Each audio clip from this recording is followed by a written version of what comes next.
C'est aussi l'histoire de Samir, conseiller Banque Populaire qui a aidé Thomas à la reprendre pour en faire sa boulangerie. Ensuite, c'est devenu l'histoire d'un village que tout le monde connaît parce qu'il détient désormais le titre du meilleur croissant de France. En faisant de la réussite une aventure collective, Banque Populaire porte bien son nom. Banque Populaire, la réussite est en vous. Partenaire premium des Jeux de Paris 2024. Sud Radio, ça débat chez Expert, 9h-10h, Valérie Expert.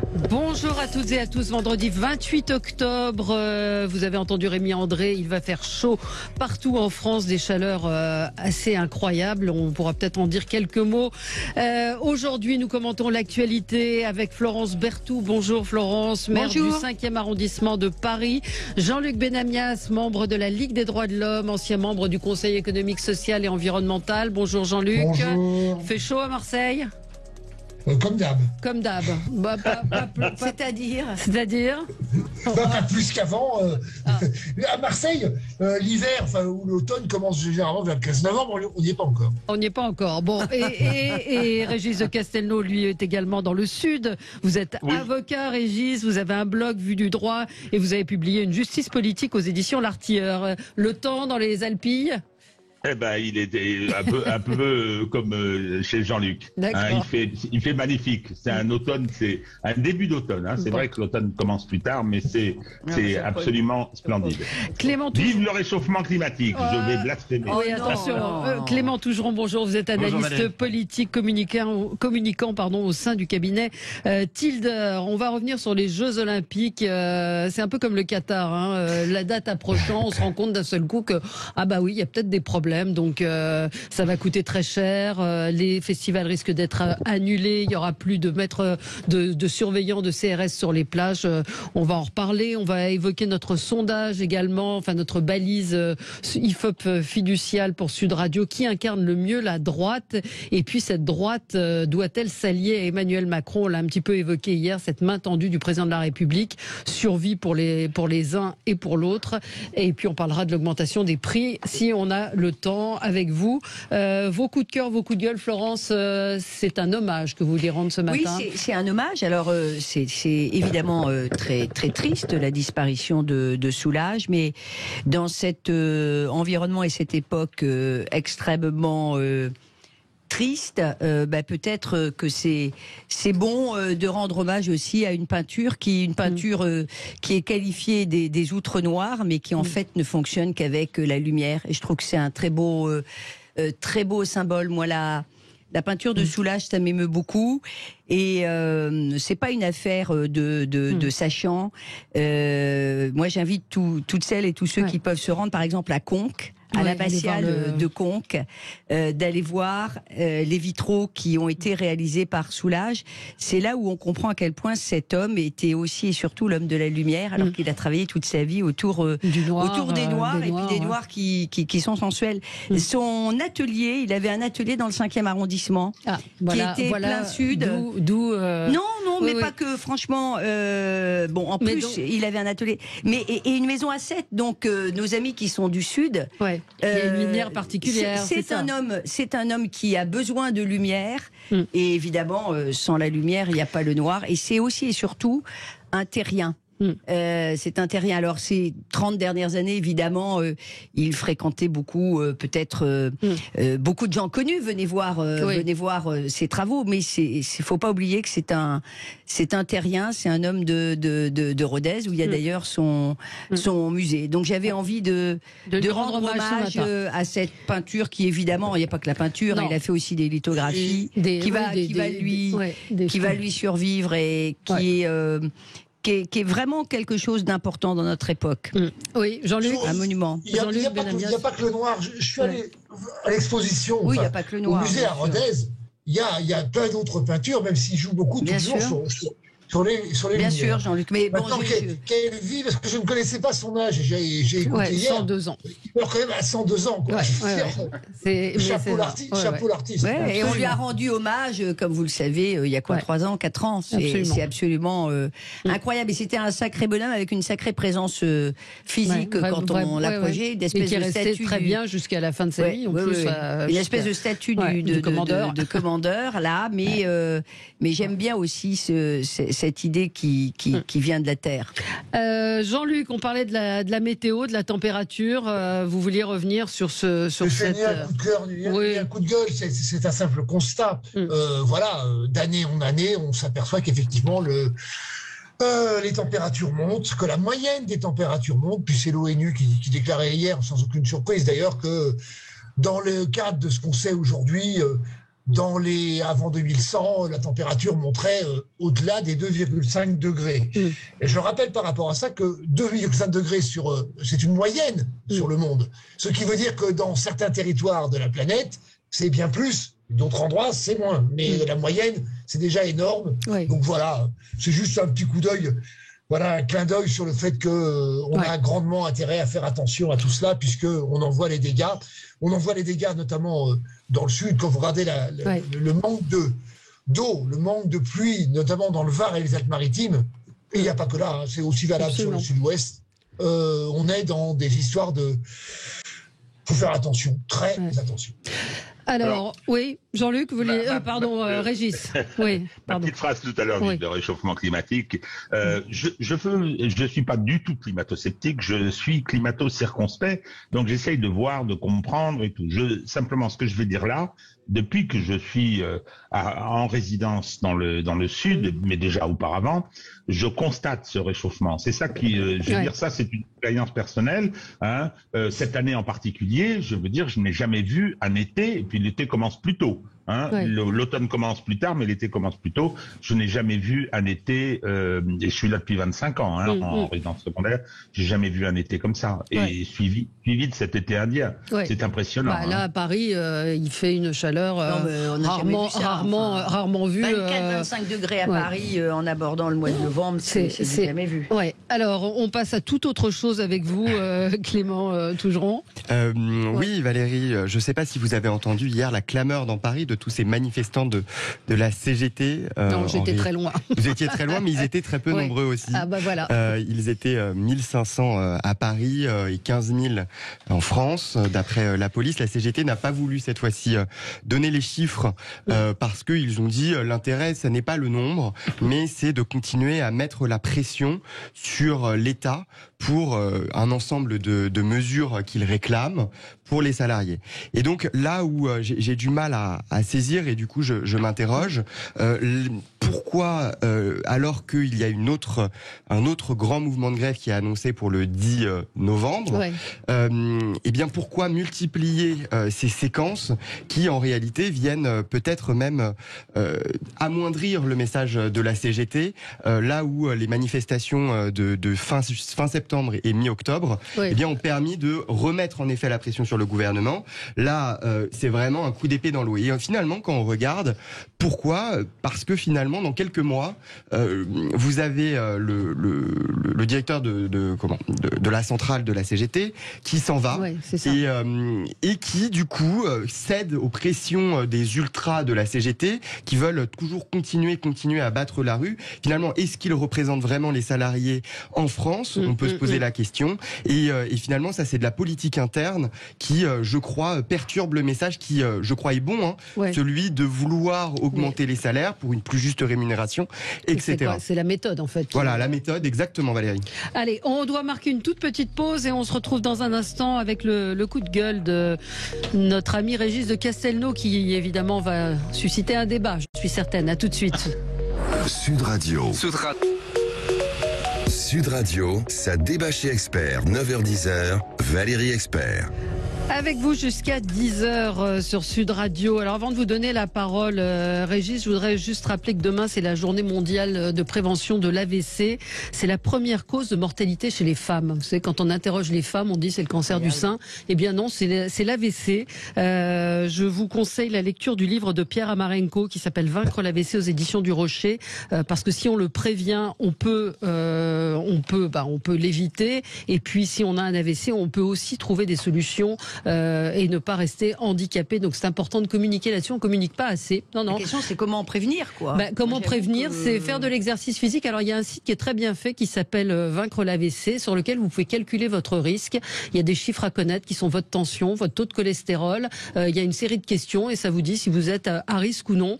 Et en particulier pour les femmes. Et prévenir, c'est l'exercice physique, c'est surveiller sa tension, c'est le cholestérol, voilà, tous ces facteurs. Et puis les signes avant-coureurs, juste avant l'AVC, la paralysie faciale. Absolument. Les fourmillements dans les mains. Ouais. Et vous avez ça commence par un mal de tête très fort. Ouais. Et puis le dernier, il y en a 4. Et c'est vrai qu'il faudrait les connaître par cœur. La seule chose, c'est que si on vous dit il faut réagir très vite, chaque minute compte. Il se trouve que quelqu'un dans ma famille a fait un AVC en province, à la campagne. Le 15 lui a passé la nuit dans sa chambre. Le 15 lui a dit oui, on vous envoie une ambulance. Il était 10h, l'ambulance est arrivée à 12h30. Donc voilà, journée de l'AVC. Prenez soin de vous, regardez ces chiffres, allez sur ce site qui est très bien fait, qui s'appelle Vaincre l'AVC. Vous pouvez calculer votre risque, votre taux de risque. Oui. Un mot là-dessus. Oui. Une cycliste professionnelle, une des grandes cyclistes absolument. Françaises, qui a eu un AVC il n'y a pas si longtemps. Je pense qu'elle a une trentaine d'années.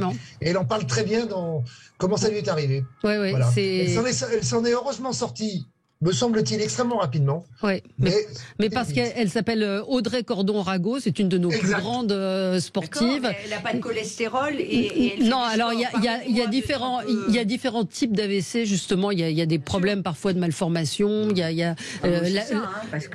Faut que vous parliez plus près du micro, Florence. En l'espèce, elle n'avait pas de cholestérol et elle faisait du sport. Non, absolument. Mais elle avait 30 ans aussi. Là, on parle des AVC 50 ans et plus. Mais il y a des jeunes qui font des AVC. On l'a évoqué hier avec la légalisation du cannabis. C'est que ces médecins neurologues vous expliquent que les jeunes qui font des AVC sont tous testés positifs au cannabis. Tous. Il n'y a pas d'exception.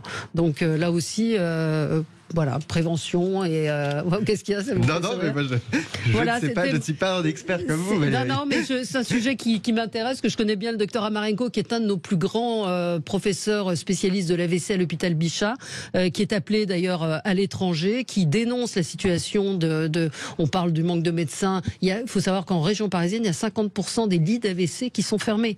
50% des lits pour hospitaliser les malades. Son service, lui, il a 5 lits, je crois. Je ne veux pas dire de bêtises, mais on a fermé une quinzaine de lits dans son service. Enfin, on est dans une situation absolument catastrophique. Et c'est le centre de référence de l'AVC en France. Enfin, un des centres de pointe. Et plus largement sur la question de la santé, notamment à Paris aussi. Mais sous le contrôle de Madame la maire du 5e, je crois que à Paris, on manque terriblement de médecins. On est presque en zone de pénurie de médecins pour Paris. Sur les généralistes. Voilà, sur les généralistes. Ah oui, d'accord, vous parlez des généralistes. Il faut qu'on s'oriente, et puis il y a des professions dans les ophtalmos, etc. Mais c'est pour ça que je milite activement pour les centres de santé, qu'on soit pour ou contre les centres de santé. Quand vous avez des centres de santé, évidemment, on travaille différemment. Alors ça remplacera jamais, bien sûr, le généraliste, le médecin de famille, comme on disait, entre guillemets, mais moi je le vois, j'ai 3 centres de santé dans mon arrondissement, c'est vraiment plein. Et signaler, rappeler ce que racontait le Canard enchaîné qui a été repris après, c'est qu'à l'hôpital Necker à Paris, qui est là aussi l'un des hôpitaux d'excellence pour les enfants, eh bien on fait le tri entre 2 enfants qui ont des tumeurs. Je dramatise volontairement, mais je ne dramatise pas, justement, c'est la réalité, parce qu'il n'y a plus de salle d'opération. Donc on a des enfants aujourd'hui qu'on ne peut pas accueillir, qu'on envoie à 150 km de Paris. Donc voilà. Bref, ceci étant dit, un petit tweet que j'ai vu passer qui va vous plaire, Régis. C'est une jeune femme qui cherche pour un prochain podcast à parler avec des enfants trans, non-binaires, gender conforming, de 3 à 9 ans, de leur rapport aux vêtements, jouets, livres. Si vous êtes intéressé, appelez-moi.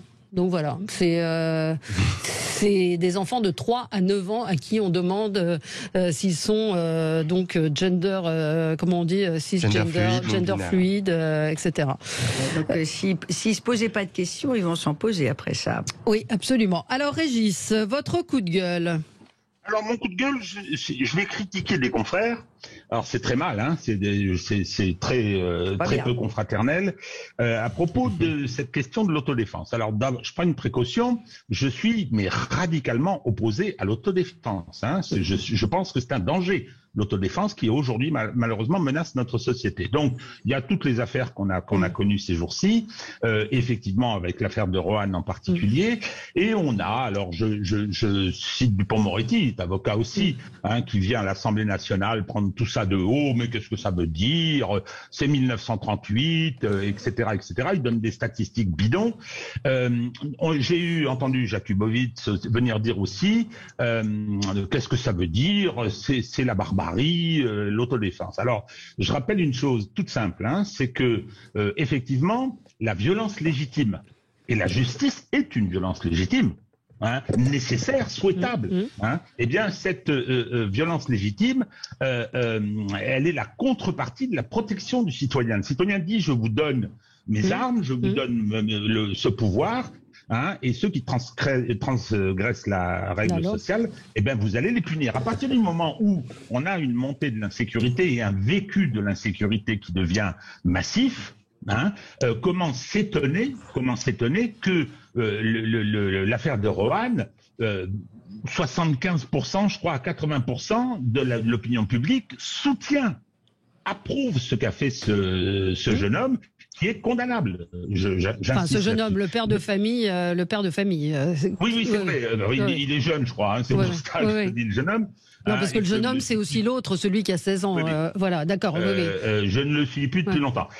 Donc, le problème, comment ne pas s'inquiéter de ça? Monsieur le garde des Sceaux, vous devriez vous préoccuper du fait que vous êtes là, hein, parce que vous êtes le garde des Sceaux, vous représentez le peuple français, je suis désolé, vous êtes prié de le défendre, de travailler à son bien-être, hein, et vous venez lui donner des leçons de morale. Moi, j'en ai un peu marre de ces leçons de morale, de cette façon de prendre les gens à l'envers et de dire, par exemple, aux habitants de Nantes à qui on dit que leur ville est une des plus dangereuses du monde, hein, que c'est un sentiment d'insécurité, que c'est une blague. Non, vous voyez ce que je veux dire. Ils ont envoyé les CRS. Mais enfin, faut le remettre dans le contexte, c'est-à-dire que Éric Dupond-Moretti a répondu à Cyril Hanouna, qui lui-même s'était fait le porte-parole d'une justice rapide et expéditive. Et me semble-t-il, il était dans son rôle de garde des Sceaux de rappeler qu'on ne se fait pas justice soi-même, quoi qu'on puisse. C'est pas ce qu'il a dit. Pas ce qu'il a dit, Valérie. Mais non, Valérie, il a accusé les parlementaires. Moi, je l'ai entendu à l'Assemblée nationale. J'ai entendu Jakubowicz après sur un plateau. Je les connais bien, si vous voulez. C'est mon monde. Hein. Donc voilà.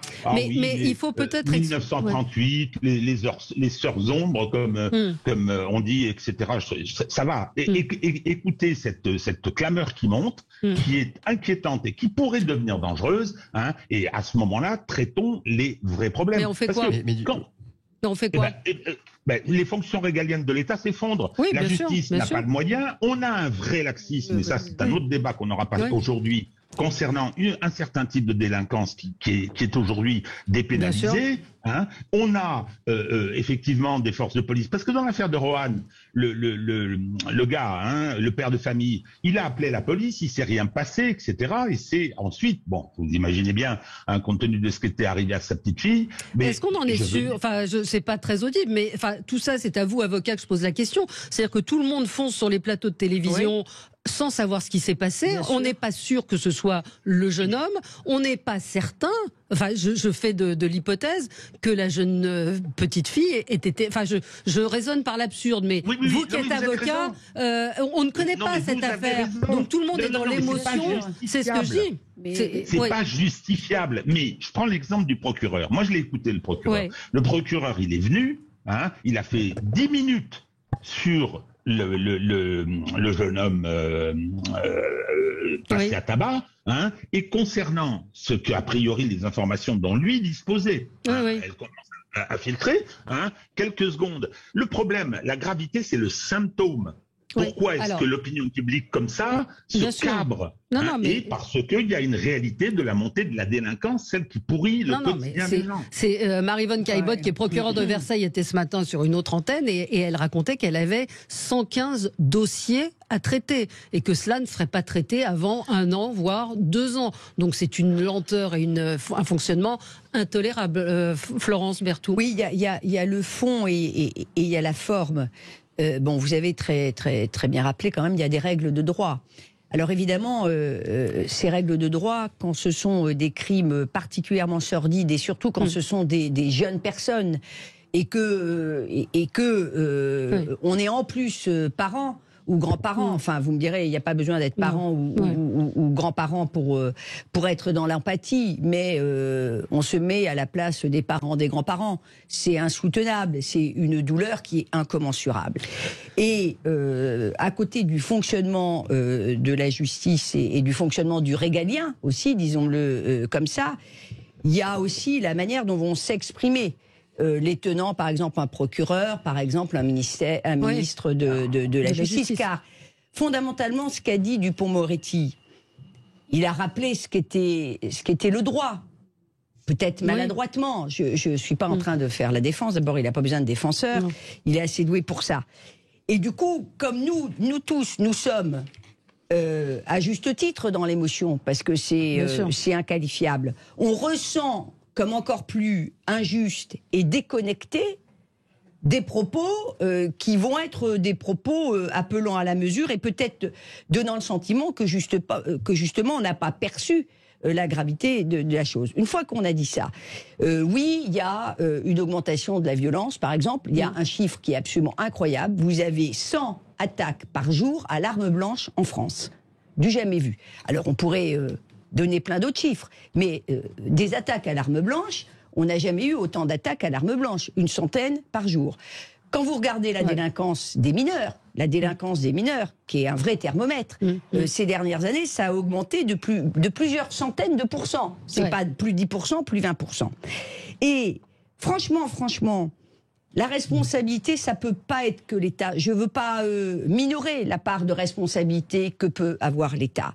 Mais il y a aussi un problème général de déresponsabilisation de notre société. Voilà.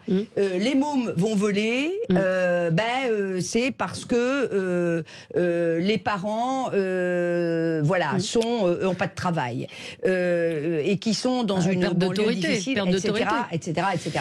Donc il y a quand même un vrai sujet qui est celui de la déresponsabilisation et on peut pas ne demander qu'à l'État, même si l'État est fautif sur des choses, mais il va bien falloir aussi traiter ce problème de responsabilisation et de responsabilité, et notamment de responsabilité des parents. Ouais. Et donc là, ça va faire un peu mal parce que tout le monde est pas prêt à y aller. Est-ce que, oui ou non, on va aller toucher aux allocations familiales? Est-ce qu'on va aller sur ce terrain-là? Alors, on va continuer ce débat parce qu'il est passionnant. Dans un instant, restez avec nous, il est 9h29 sur Sud Radio.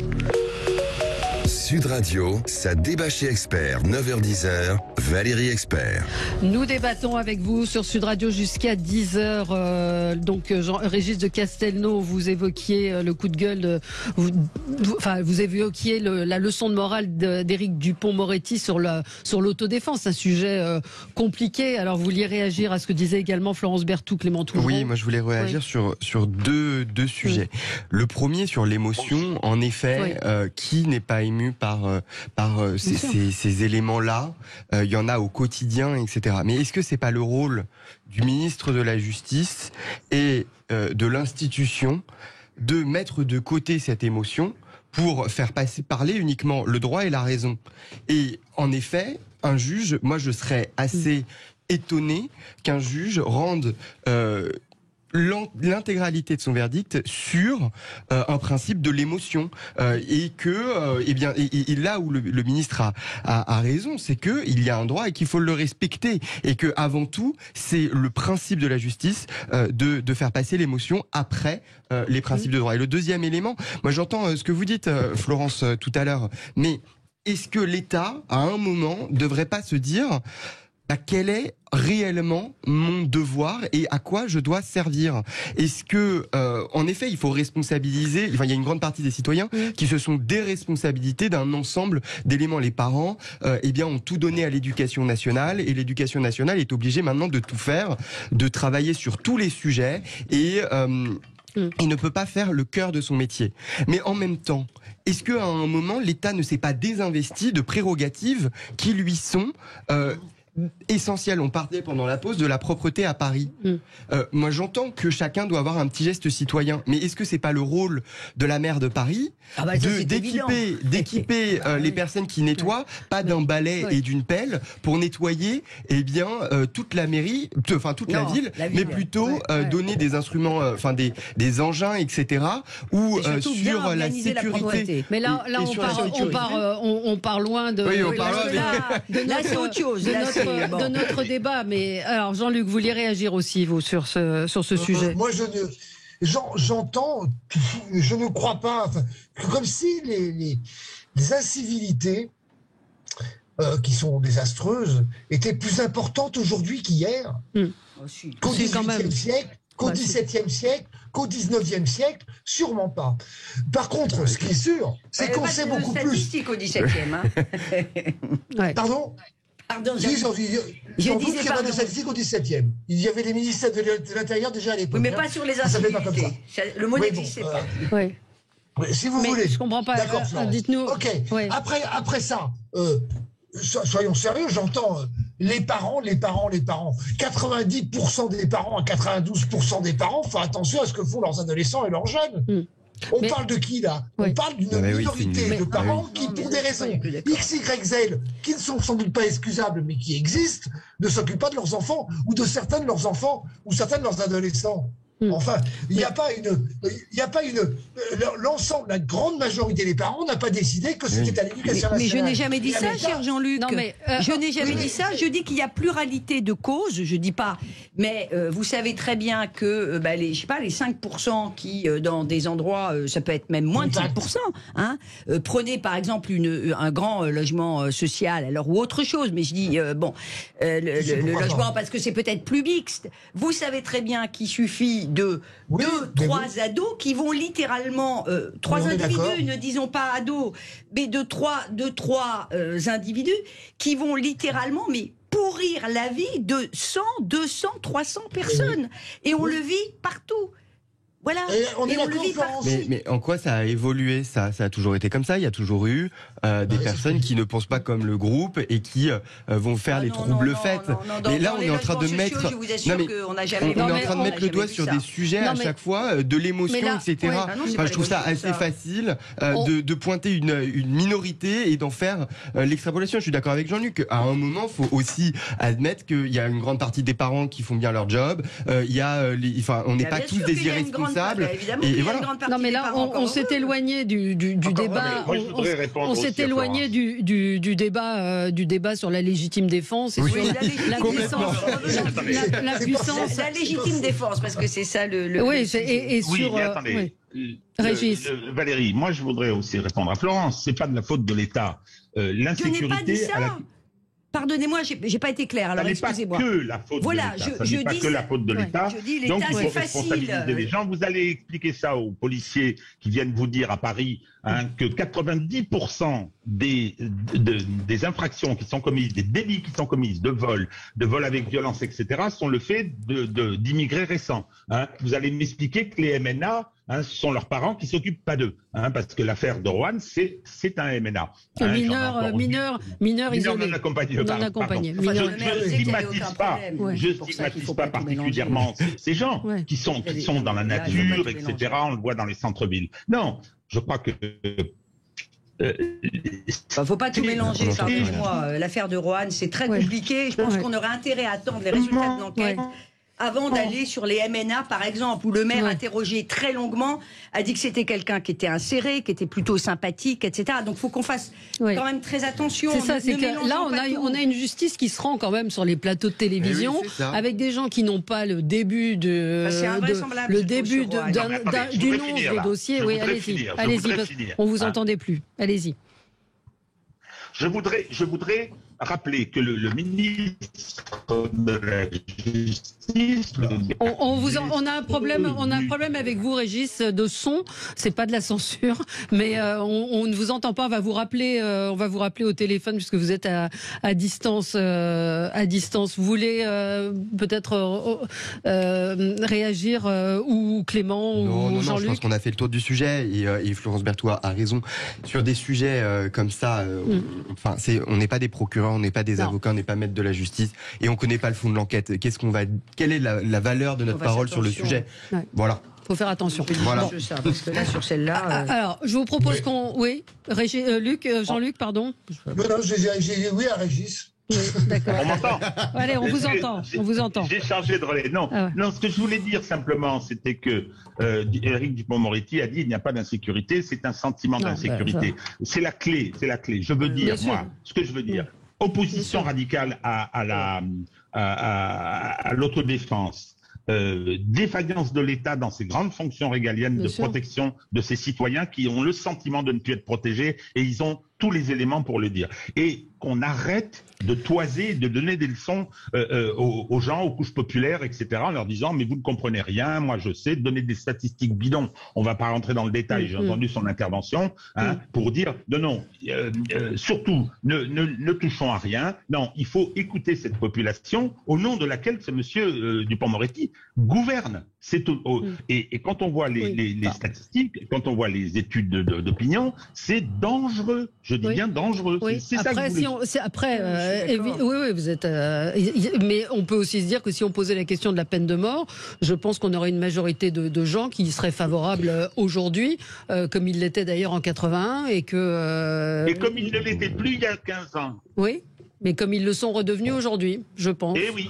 Ouais. Problème. Allez, je voudrais qu'on change de sujet. Peut-être qu'on va s'interroger. Il est 9h41. Petite pause et puis on repart après jusqu'à la fin sans pub pour parler des LR, de la droite, de cette main tendue, et puis de la personnalité politique qui incarne le mieux la droite pour vous. Dites-nous ce que vous en pensez. À tout de suite. On est ensemble jusqu'à 10h pour débattre et commenter l'actualité avec vous, avec Jean-Luc Benamias, Régis de Castelnau, Clément Tougeron et Florence Berthoud. Alors notre balise IFOP fiduciale pour Sud Radio, pour chacune de ces personnalités, dites-nous qui incarne le mieux la droite. Alors peut-être on va faire le test autour de la table. Alors qui pour vous? Nicolas Sarkozy, Édouard Philippe, Emmanuel Macron, Xavier Bertrand, Ciotti, Wauquiez, Larcher, Pécresse, Retailleau.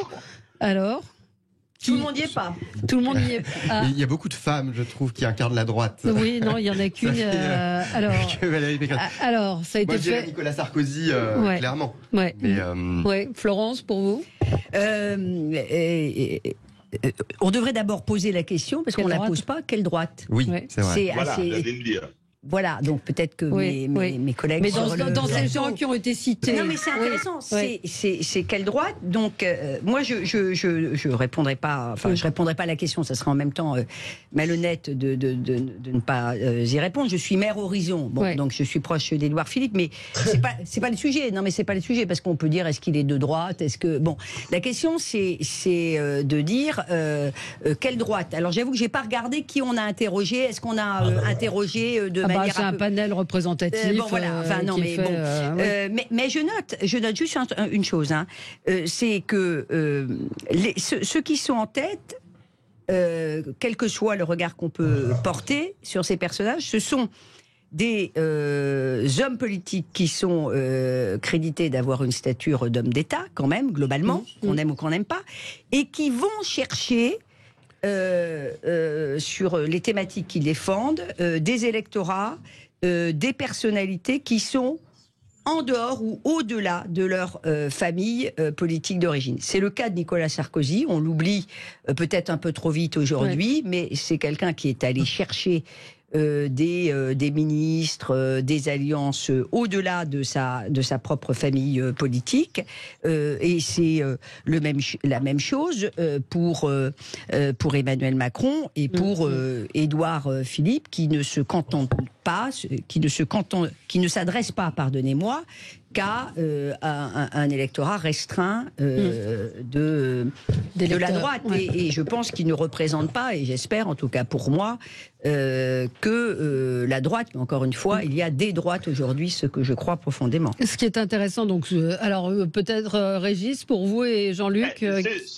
Bon, moi je considère que la question est posée sur la base du concept droite-gauche qui existe encore. Je pense que cette segmentation n'est plus opératoire. Ce que je rappelle à Florence, c'est qu'effectivement, et je crois que c'est l'équation Sarkozy 2007, il fait des ouvertures, mais il avait pompé l'électorat du FN de l'époque, ça s'appelait comme ça.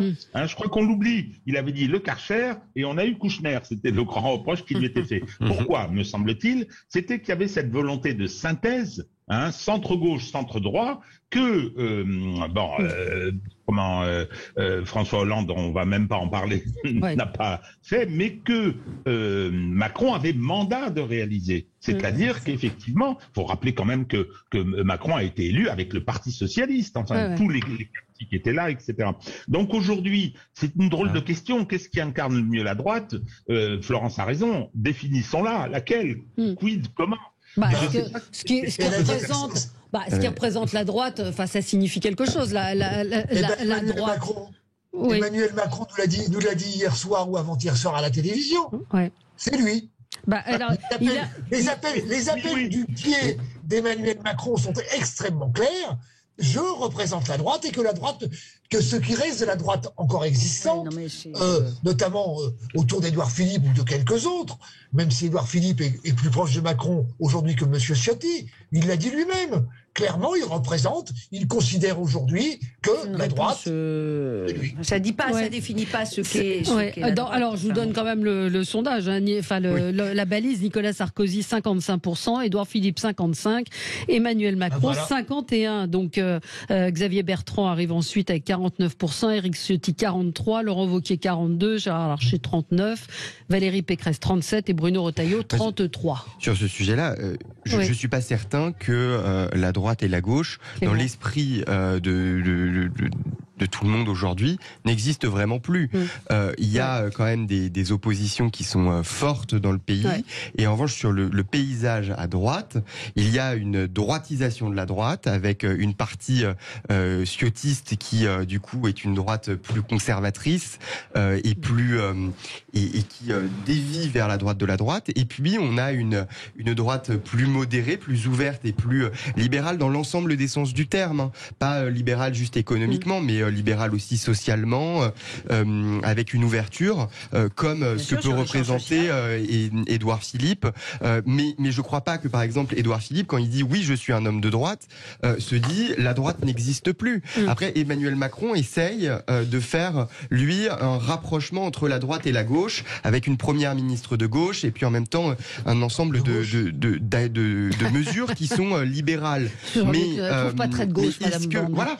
Par exemple, elle a dit je suis de gauche. Moi, je crois quand même que on a le sentiment, une perception de droite et de gauche, même si des hommes politiques essayent de faire les jonctions entre les partis. Alors, LR, parlons quelques mots sur LR et cette main tendue, visiblement ce matin, donc dans la presse, plusieurs articles qui font un point assez sévère sur le fait que les LR n'ont pas forcément envie de s'allier à Emmanuel Macron. Mais est-ce qu'il en va de leur survie? Florence, vous qui avez fait partie de cette famille. Je pense que les Français sont pas dans la tambouille. L'attente, elle est sur, évidemment, les questions du pouvoir d'achat. Et je pense que ce gouvernement, franchement, a fait beaucoup plus même que les voisins, avec le bouclier tarifaire, avec la défiscalisation des heures sup, etc., l'intéressement, etc., etc. Et puis, il faut trouver sur un plan macro-éco des réponses sur la question de l'assurance chômage et du marché du travail, sur les retraites. Alors derrière, évidemment, il faut que les lois soient votées. Il faut que les lois soient votées. Il faut que les lois. La tambouille, elle existe et elle est. Il faut que les lois soient votées. Donc, je pense que d'ailleurs, le président Sarkozy, son interview dans le JDD n'était pas évidemment, comme jamais chez lui, innocente et anodine. Il veut dire que sur ces réformes-là, il considère, moi je considère d'ailleurs derrière lui, que ces réformes-là, elles doivent être faites. Il en dépend de la survie du pays. Donc, il va y avoir, là encore, on va va être confronté au principe de responsabilité. Est-ce que parce que on donne le sentiment d'être inféodé, eh bien on va refuser de voter une réforme que par ailleurs on a demandé, qui figurait dans des plateformes programmatiques, voilà. Et il y a quand même ces deux réformes-là, à tout le moins, elles sont absolument essentielles. Oui. Ça pose donc aucun problème que l'ensemble des formations syndicales, même les formations syndicales qu'on appelle réformistes, je les cite, la CFDT, la CFTC, l'UNSA et la CGC, chaque fois qu'on leur pose la question sur la réforme des retraites, se disent « nous sommes aujourd'hui totalement contre ». Oui, que la ça, CFDT, Laurent Berger, est remonté au créneau encore de manière, comme d'habitude, avec ce garçon extrêmement calme, en disant « dites ça aux personnes qui travaillent et qui déjà à 50, 60 ans sont absolument épuisées, toutes les populations et tous les salariés qui sont dans des systèmes, dans un mode de travail qui fait qu'à cet âge-là, on est déjà extrêmement fatigué. » Je vous donne un exemple précis. Une institutrice qui a plus de 60 ans en maternelle, mettez-vous à leur place. Vous voyez, c'est pas le métier le plus délicat, le plus difficile, mais sérieusement, pensez-y, ça n'existe pas de pouvoir travailler à ce niveau-là, au-delà de 60 jusqu'à 65 ans, ou comme dirait Édouard Philippe, jusqu'à 67. Il y a des conditions de discussion. Si ce gouvernement n'est pas capable, et ce président, de négocier au minimum avec les syndicats réformistes, ça va pas aller bien. Je pense par ailleurs qu'il faut négocier avec les syndicats réformistes, que je disais là. Mais il ne faut pas. Je répondais pas à cette question-là. Je pense qu'il faut négocier avec les syndicats. Là, vous parlez des syndicats, mais vous êtes sur les conditions de travail, et pas tout à fait. C'est pas tout à fait le. Mais ce que vous avez appelé de tambouille politique est indispensable aujourd'hui pour le président de la République pour gouverner. Le président de la République, là, aujourd'hui, est en effet dans une obligation de regarder ça avec attention, parce que il n'a que 245 députés, et c'est notamment pour ça qu'il fait des échanges assez approfondis avec le groupe LIOT, qu'on appelle LIOT à l'Assemblée nationale, qui représente 20 députés et qui lui permettrait de passer à 265. Il faut rappeler que à la fin de la mandature précédente, le parti présidentiel était autour de 272, 275 députés. Ils ont commencé à 315 et puis ils ont perdu des députés durant les 5 ans à la faveur de clarifications sur la ligne politique. Et donc, s'il arrive à passer à 265 et qu'il grappille quelques LR si par exemple Éric Ciotti est élu, mais qui ne se sentent plus du coup LR et qui reviennent par exemple chez Horizon, eh bien on aurait un président qui serait à 275 députés et qui là, même s'il n'a pas la majorité absolue, serait dans les mêmes conditions qu'il y a 8 mois, 1 an, et serait en capacité de gouverner. C'est essentiel pour le président, parce qu'on l'a vu, est-ce qu'on va vraiment avoir pendant 4 années consécutives chaque année le débat tout le mois d'octobre, la première ministre ou le premier ministre active le 49.3. Est-ce qu'on va toujours avoir ce même truc? Donc le président, c'est en effet de la tambouille, mais c'est nécessaire pour lui, c'est obligatoire, il est contraint. Ouais, Régis. Alors, oui, c'est de la tambouille parlementaire. Hein. Moi, je ne trouve pas ça anormal. On a un régime hyper présidentiel, y compris alors et surtout avec Emmanuel Macron, où le gouvernement n'est que lui aussi une chambre d'enregistrement comme l'était l'Assemblée nationale dans la mandature précédente. Là, aujourd'hui, il faut qu'il se trouve une majorité du côté des oppositions, parce qu'il a une situation particulière, Emmanuel Macron. Il va falloir que effectivement il trouve une solution, et c'est pas lui directement. Il faut qu'il ait un Premier ministre qui soit capable de rassembler une majorité. Et de toute façon, il est en danger, c'est-à-dire qu'il peut se retrouver mis en minorité. Il peut se retrouver avec une motion de censure votée, avec un problème de dissolution. Puis n'oublions pas non plus qu'il n'est pas vraiment très attractif au plan politique, parce que c'est son dernier mandat. D'abord, il est très affaibli, avec sa défaite législative du printemps, il est quand même très affaibli. Le 49.3, il peut s'en servir 2 fois par session, pas plus. Donc, aujourd'hui... réglementaires et financiers. Oui. Or, le PLF et le PLFSS. Voilà, ok, mais il n'empêche quand même que c'est parfois one shot. Donc le problème, c'est que par session. aujourd'hui, on a quelqu'un qui n'est plus maître du jeu et des horloges. Moi, personnellement, je pense que cette Assemblée nationale n'ira pas au bout, parce qu'il y aura un moment, un affrontement. En ce moment, il y a guère que le Rassemblement national qui aurait peut-être pas trop, ce que disent les études, pas trop de danger à retourner. Non, mais tous les autres, oui, c'est trop. Et puis ils viennent d'arriver. Peut-être pas pour LR. LR pourrait regagner peut-être des députés aussi. C'est peut-être le calcul qu'ils feront. Vu comment ils se déchirent là pour la présidence des LR, ça risque d'être compliqué. Personne n'a envie d'y aller. Allez, c'est fini pour aujourd'hui. Dans un instant, l'émission Média, on va fêter les 3 ans d'Olympia TV. Et on se retrouve dans quelques minutes et lundi pour les débats. Oui, ça enchaîne. Merci à vous. Bon week-end.